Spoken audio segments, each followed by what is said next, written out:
So we've been talking about small Volkswagen engines. Let's give a rundown of a 2275. I'm going to tell you the whole story. One day I was looking in the newspaper because everything was advertising in the newspapers. It was before Craigslist. And I saw this little Carmen Ghia advertised in the paper for $4,000. So I went to take a look at it, and the guy was just restless. He wanted to sell it. I took it for a test drive. It was wintertime, and the heater worked great.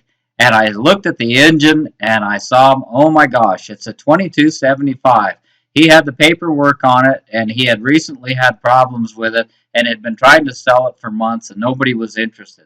When you drove the car, it drove okay, but when you let off on the gas, the transmission made noise. And this sometimes is typical when you have a higher output engine with a lot of compression and more displacement. So I knew what that was. I was familiar with it. I gave him the cash on the spot because I knew that that engine alone was worth that much. So now let's go and take a look again at the engine, and I'll describe to you the changes that I made. I took it out of that car the very next day, and I put it in my sand rail. I made a lot of changes to that engine. The guy, I don't know what he was thinking when he put it together. It had the stock tin, and it was choked down with stock heater boxes.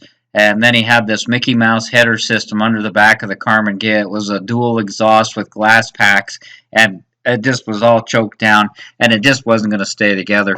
Uh, but luckily I had experience, so I pulled that engine out, put a different engine in the car, and was driving it right from then on. And I took the 2275 and I put it in my buggy here, and I put the larger exhaust on it. I put the bolt-on valve covers because some of my friends, including I've had some close calls myself with knocking the bales off or knocking the valve covers loose. So these had the channel gaskets and the bolts.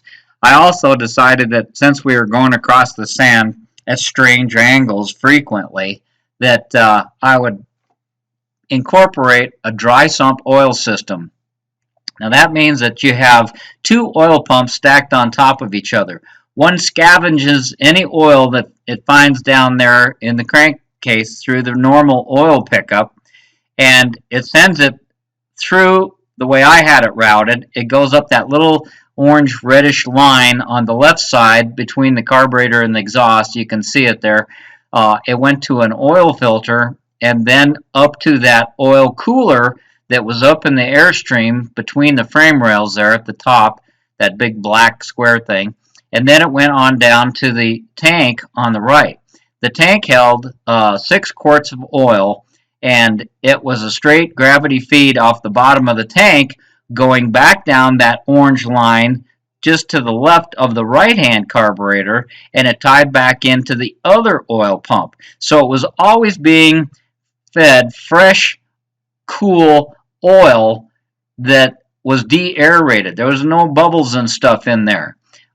So it only had a 22 millimeter gear, but it gave me good oil pressure, and no matter what angle of hill I was going up or sideways, regardless, it ran just fine.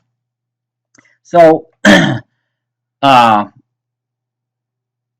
next thing I did was put that center mount fan shroud on there. It was lightweight, it was aluminum.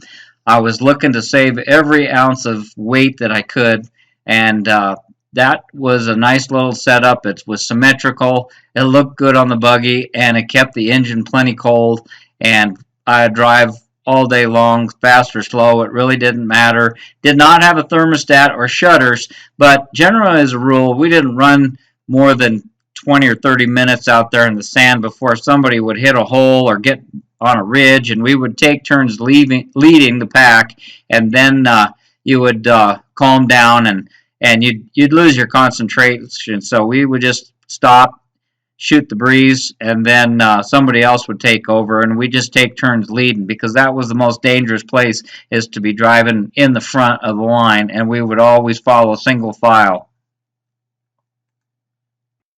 So to get back on the engine, it was 22 by 75, 76, whatever you want to call it. 82 crank, 94 bore. It had 8.5 to 1 compression. It had dual 44 IDF Weber carbs. Oh, what else can I tell you about it? Like I said, the car was lightweight and it would go like a bat out of hell. The little power pulley, because the oil pumps were double stacked, you couldn't fit the standard pulley on it. You had to run a smaller pulley. That meant that the fan went slower, but since there was no thermostat and we really weren't driving in the middle of the day, it's not that much fun to ride around in the sand dunes in in the middle of the day. As a matter of fact, it's dangerous unless it's early morning or late afternoon when you start getting some shadows and you can tell where some of the dips and holes are out there in the sand. Uh, so the engine had no problem staying cool, but now here's a shot of my buddy Kurt. He used to like to do wheelies and stuff on the sand. All of us had our engines set up basically the same. Most of us were running 2275s, and that seemed to be the ideal size with close ratio transmissions. Had a lot of other go fast parts on the engine, the solid rocker shafts and chromoly retainers and keepers and things of that nature. Those are just standard with any performance engine. You had to have a little bit more spring pressure. Although I found out years later that a lot of these guys were running the stock push rods. I was always running the chromoly push rods and had no problems either way. But a little bit of lighter valve train.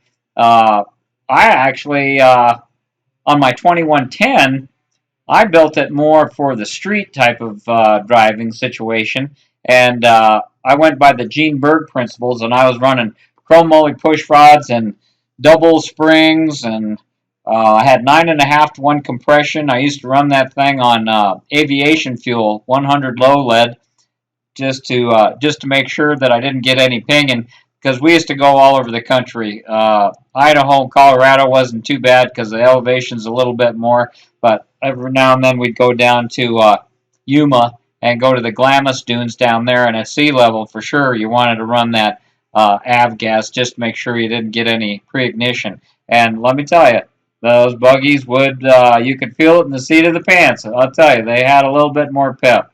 So I don't know, by now I'm probably boring you to pieces. So I just thought I'd kind of give you a little comparison there between the small street engines that I usually run and the engines that I ran on the sand. And that 2110 has a lot of memories for me, and I detuned it last summer, dropped the compression down so I could run it on the street, but it's still in the back of my mind. Sometimes I think, maybe I'll build myself another sand rail, something ultralight and mid-engine and really quick. So anyhow, thanks for coming along.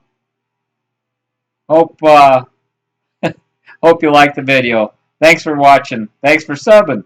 Easy Jeezy out.